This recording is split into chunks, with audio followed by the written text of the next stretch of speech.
Hired appearances for the township. Have a seat, make yourself comfortable.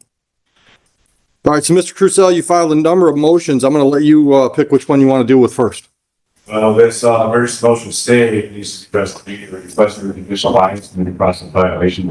Okay, just hold off with the argument. Hold off with the argument. The question was, what do you want to start with?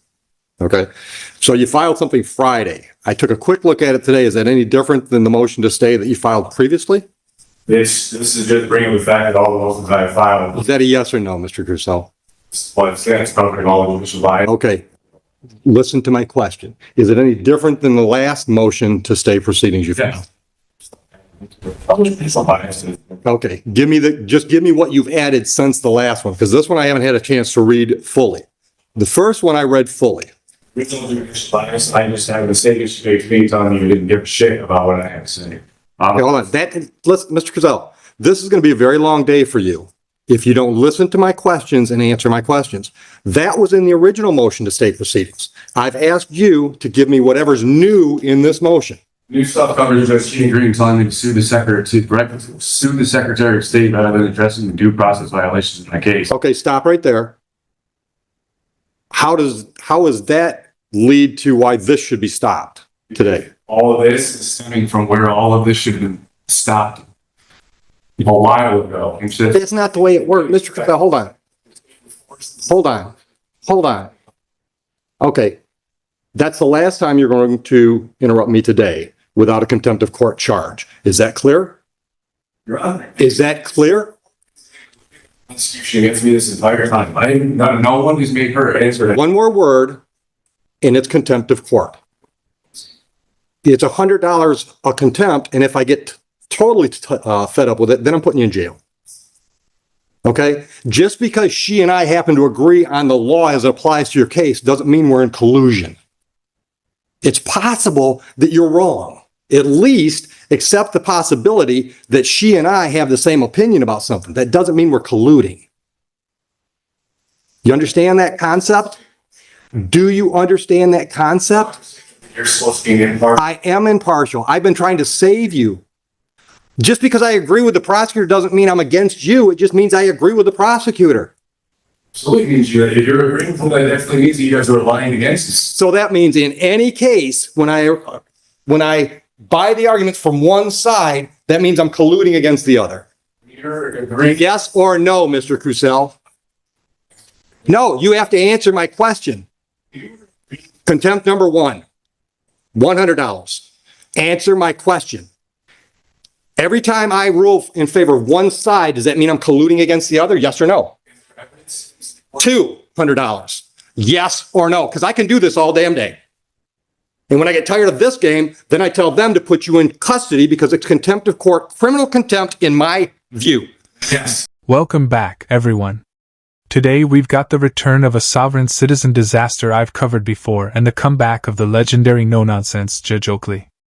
I could have dropped this video yesterday like everyone else, but the audio was a mess, so I spent the entire day cleaning it up so you can actually hear what this sovereign clown is saying.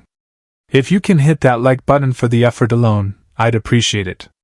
Let's dive in. All right, so now, any argument you make from there, I'm going to deny because that's an unreasonable position you're taking. Judges, by definition, have to decide in favor of one party or the other. That's what we do.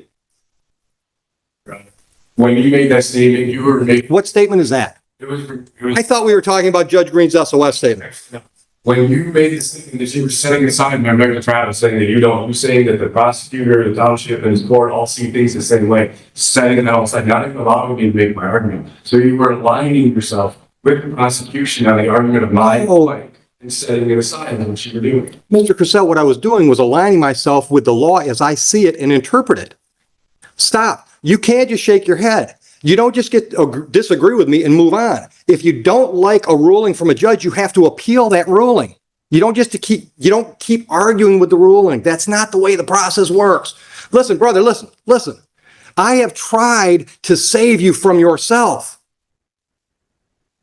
If you remember the first time you were in my courtroom, I tried to get you to see things the way the process was going to move forward. Because, dude, this process is going forward the way I want it to move forward. You might not like that, but I'm in charge of the courtroom. And at the end of the day, if you don't like anything I do, you can appeal me. That's why they have circuit courts. But I'm not going to let you make this a dog and pony show, especially when we've got jurors here. Dog and pony show. This court has failed to let me make any of my statements, any of my cases. You even were trying to threaten me with contempt anytime I tried. I am threatening you with contempt. My objections on the record to make my case. So you're No, because third contempt. Do not interrupt me.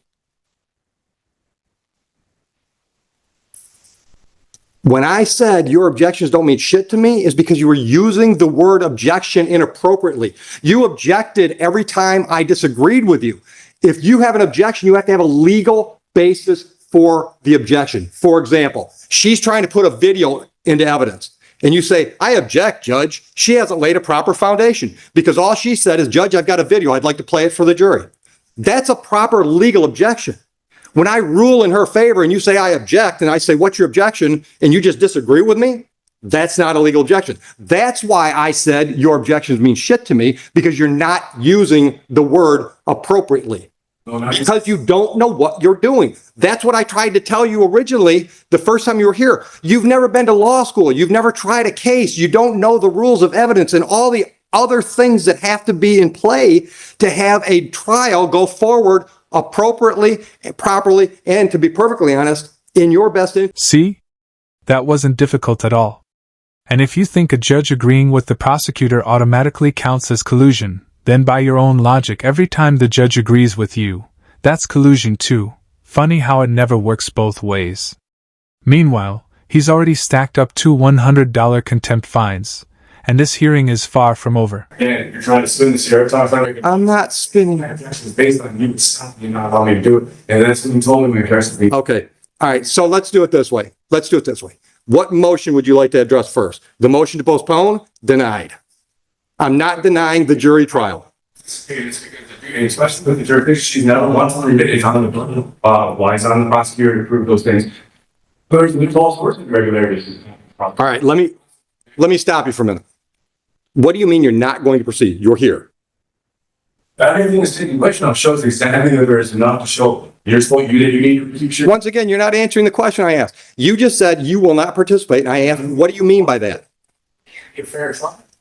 I'm not asking you to explain your reasoning. I want to know, what does that mean? I'm not going to proceed with this. You're here.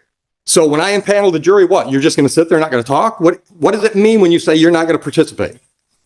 And go through until these things get addressed. All of my issues that have been ignored this entire time, especially excluding people. Once again, if you accept the motion and I deny it, it's been addressed. You might not like the way it's been addressed, but then you have to appeal it. That's the whole point of me being able to get all my objections. All right, what's your objection? What's your objection to me denying your motion to postpone this trial at the last minute? Statement I'd like to put on record is that if whatever you would like to do from there, you can, because I will, until these things, like I said. Hold on. Is this statement preceding all these motions you filed? Okay, then let me make my ruling on all of them. I think there's a motion to dismiss for lack of jurisdiction, correct? Okay. Would you like to respond to that one? Because I think that's already been addressed.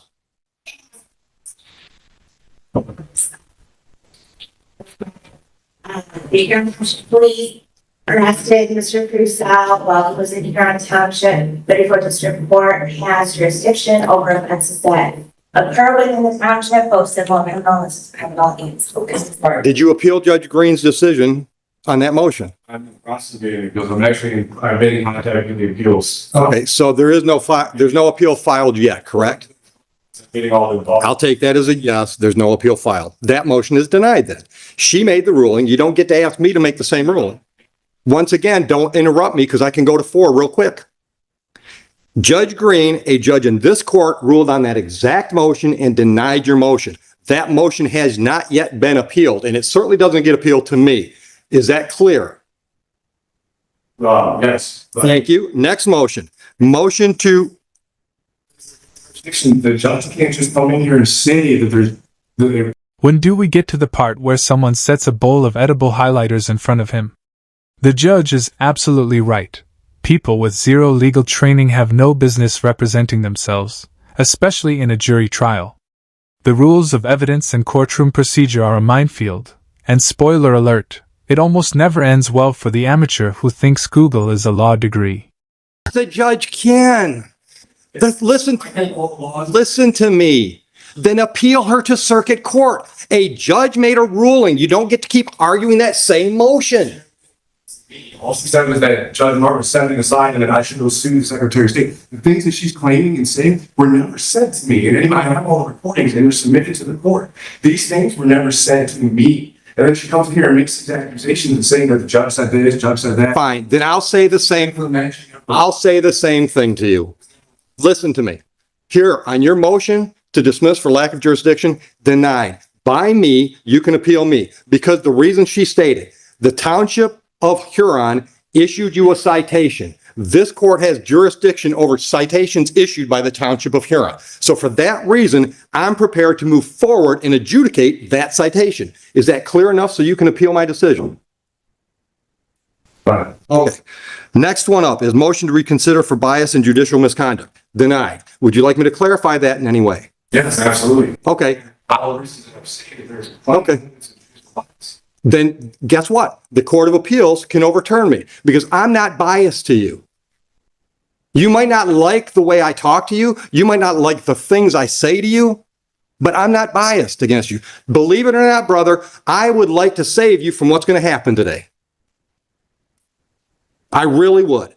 Because here's my dude, let me talk. You have turned what should be a fairly minor misdemeanor and civil infraction situation into a huge mess. I don't think it's going to end well for you. I tried to save you from that the first day you were here when I tried to convince you to have some conversation with a court-appointed attorney, and you didn't want to do all that.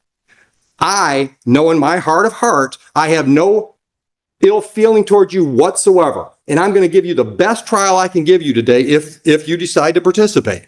But I am not going to let you drag things in front of this jury that I determine are not relevant because that's my job as the gatekeeper after the judge over the trial. I'm not going to let you get into a bunch of arguments that I think are just going to cloud issues if I don't think they're relevant. That's my job as the judge, not because I don't like Mr. Crucell. It's because my job as a judge is to run this trial efficiently and effectively. And I'm going to do that. And if I do that, I anticipate I'm going to step all over your toes and your beliefs. But that doesn't mean I don't like you or I have bias against you.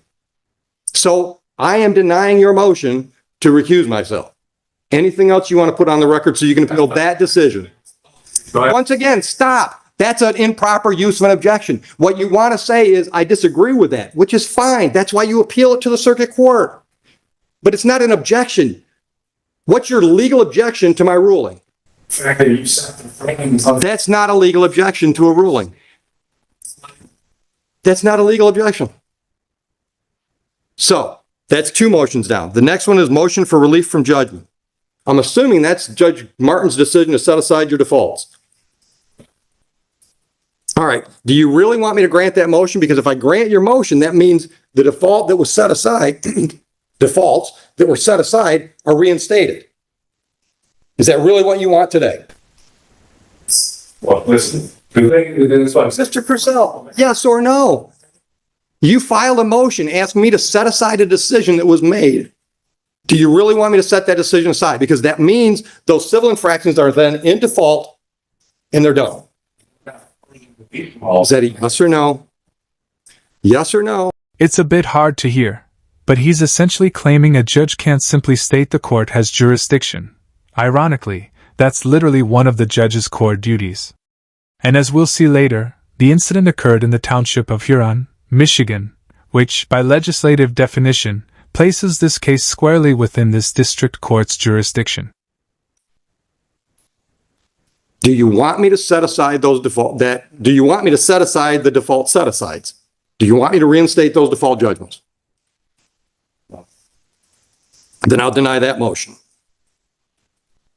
All right. You filed something called Notice of Constitutional Rights, which I didn't see anything where it required me to make any decisions or anything else. You're just letting me know that you're standing on the Constitution? So am I. All right. The emergency stay we dealt with. You also file an affidavit of non-consent. You didn't need to file paperwork for me to know you didn't consent with the proceedings, but I got the message there. Was that the only message I was supposed to get out of that document? Essentially, yeah. Okay. Prosecutors still. Okay. I don't need a preachy moment. I just want to make sure I wasn't supposed to get anything else out of that affidavit other than you don't like the process that we're involved in. Next thing I had on my list was affidavit of non-consent, motion for judicial notice. What does that, judicial notice of what? Certain terms that this prosecutor keeps trying to use and apply in this case that are not the lawful terminology being used. Okay. For example. You use motor vehicle. Okay. Motor vehicle's pretty much a term of art in our business. Law differences between how it's being used. Absolutely. Well, then you can make those arguments. But you can't tell her she can't use that phrase. Yeah, but I'm not the trier of fact.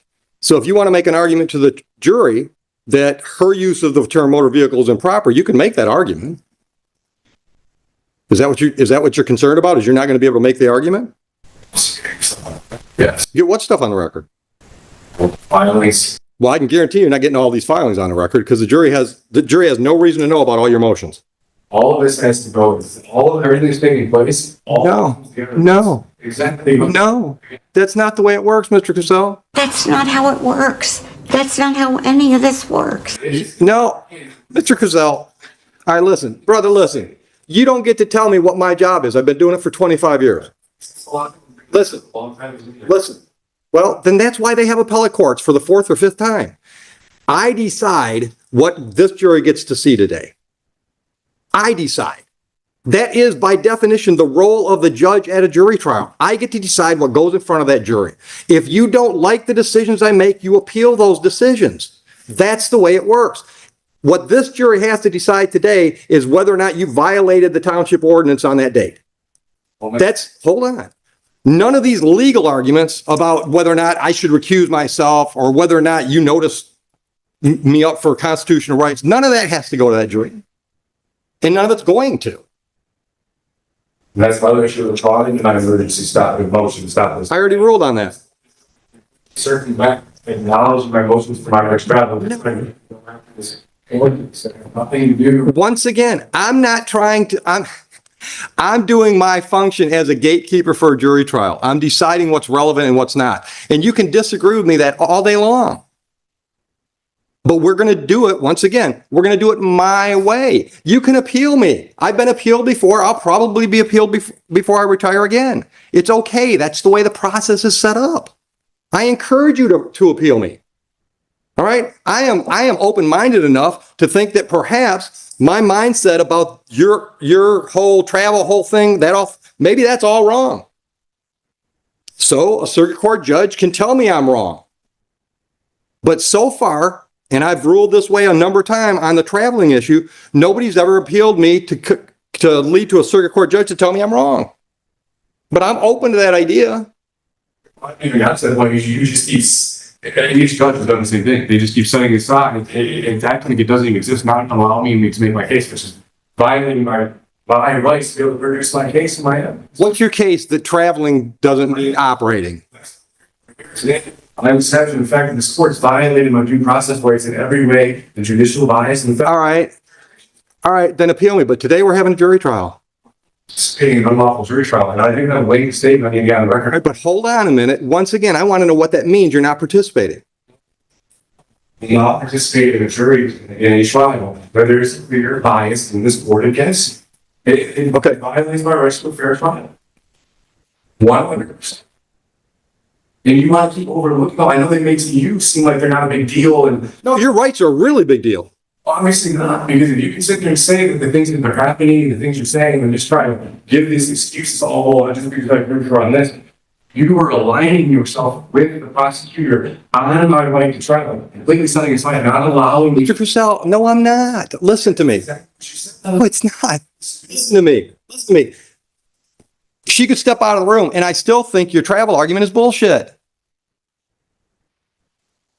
Traveling. The right to travel was when you did it by Shank's mare. This is where his lack of legal understanding really hits full blast.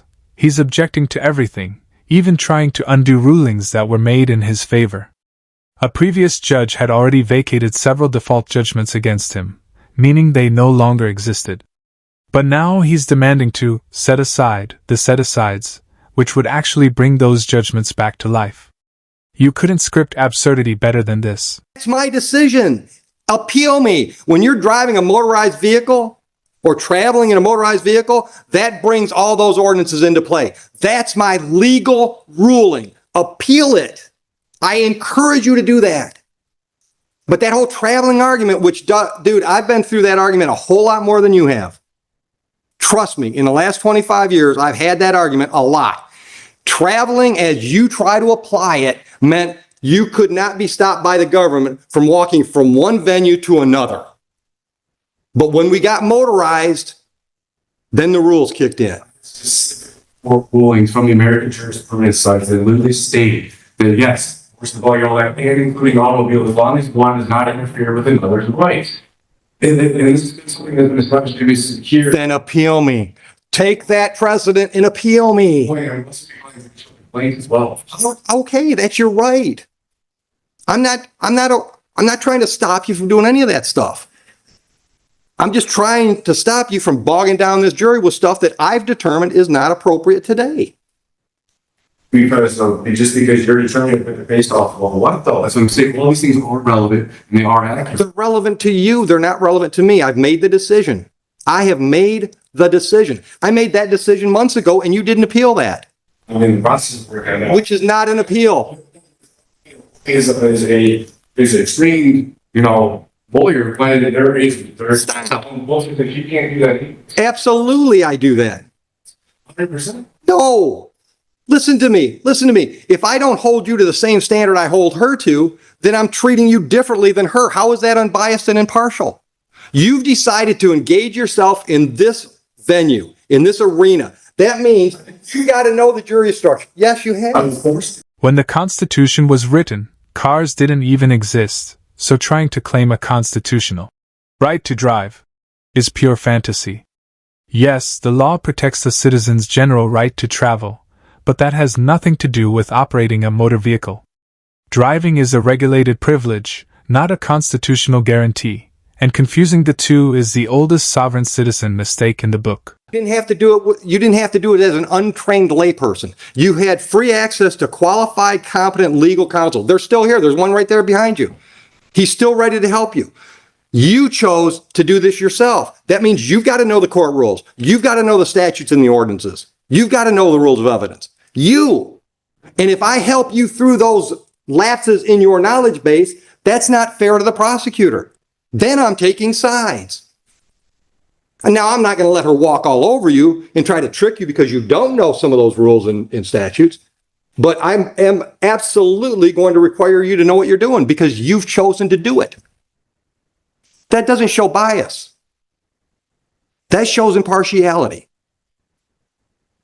There is no partial anything. I have the. Once again, Mr. Crusoe, that's your opinion.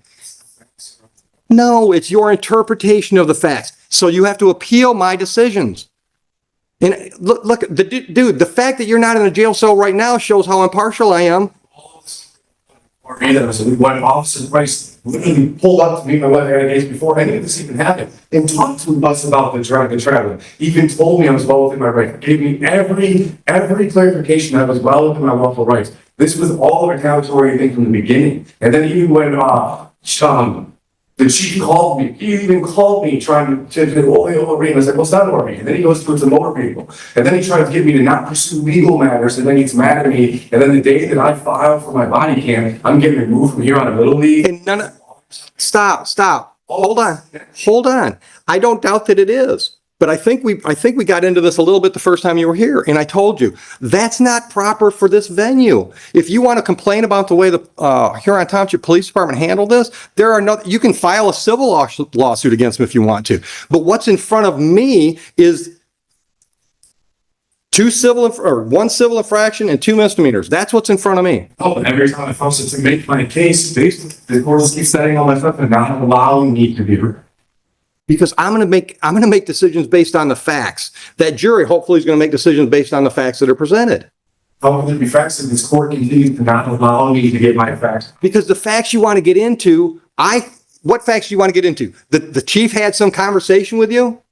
It's not even just that. I mean, well, yeah, regardless, I have all of that to cover too. The fact that my defense, based off what I was doing, I didn't have to produce any of that. It just keeps all just thrown aside. Every single, and just not even trying to acknowledge any of it. So hold on. I don't understand. Hold on. You want to be able to testify to this jury? No, it's not. I'm not testifying. That's what I'm saying. It's the amount of traditional bias in this. I'm sorry. Didn't you spend multiple hearings insisting this court has zero jurisdiction over you? If you and your little crew of paper patriots tried threatening to arrest me for missing court, I'd laugh and tell you to get lost. I'm hearing about bias. I'm done hearing about bias. You need to appeal me. I don't feel I have bias. Okay, well, I don't feel that I will have a fair trial here with everything that's been taking place by the final policy. Why did we? And I've denied all these things. Well, of course you can deny it. Again, showing them again that this. Once again, Mr. Cruzel, just because I disagree with you doesn't mean I'm biased against you. Maybe I just think you're wrong. Is it possible we could have a difference of opinion? Tina Green told me that she was just not announcing herself because the Secretary of State will make sure that this isn't a big deal. I'm showing. I'm not going to. It's no impartial sport here. I've never brought a Secretary of State, have I? So this is where this all stems from. These are the things I've been trying to get noticed. This and talked about this. What do you want getting noticed that we're not getting noticed? The fact that this is collusion and judicial bias. It is not collusion. What? All right, listen. What are you going to do today? Because I'm ready to bring the jury, and I've denied all. Stop! I've denied all your motions. I'm ready to set the trial. Are you not going to be here? Again, Your Honor, hasn't established nothing is even put in here, right? And especially regarding the jurisdiction stuff. Once again, we're at $300 now. We're going to $400. I'm going to ask you the question again. I'm ready to call the jury. Are you going to leave? There's no way there can be a fair trial here. That didn't answer my question. I need to know how I'm going to proceed, because we can have the trial if you just sit there. I'll just tell the jury you've decided to represent yourself, and you might not say anything today. So that's the way you want to go with the trial. So it's against that. Okay. Everything is on. Okay. Okay. No, let's on the record as you feel they should be.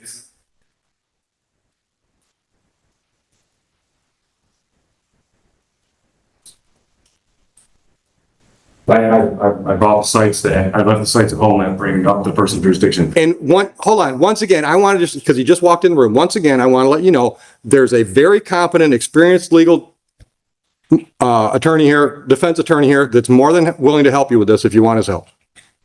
Well, the sport is actually who we're supposed to be. And that ain't gonna happen. Yeah, well, anybody showing you were supposed to reduce yourself. It's in the book. And I don't think I've shown bias. That's what we keep. Once again, you and I disagree. That's okay. That's America. You have to appeal me. You don't just keep to argue. You don't get to argue the same thing over and over and over until I agree with you. That's not going to happen. I know I am not biased towards you. I also know that your ideas of how the law applies in mine are vastly different. But because I'm in the black robe and I'm in charge of this trial today, my ruling stands until a circuit court judge or some higher court tells me I'm wrong. That's just the reality of it. That's what I have to do. Because this person's not going to rule it the way it's supposed to. Not going to stand by your It's not by your definition, I'm not.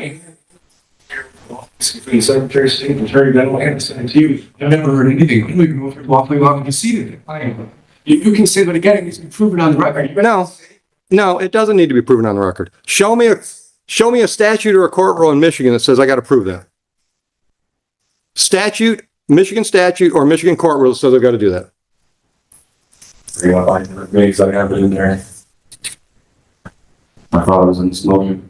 So you're such a great legal scholar. MCL 168.420 and MCL 168.467 mandates that the judge must file with the state and the. Yeah, that's not what either of those statutes say. He cited MCL 8.420 and MCL 128.467. One outlines the qualifications for Michigan district judges, and the other covers filing an oath of office. Nowhere, absolutely nowhere, do they say a judge must hand over that oath on demand or the case magically disappears. He just invented that nonsense out of thin air. And this next moment is exactly why watching Judge Oakley work is always a masterpiece.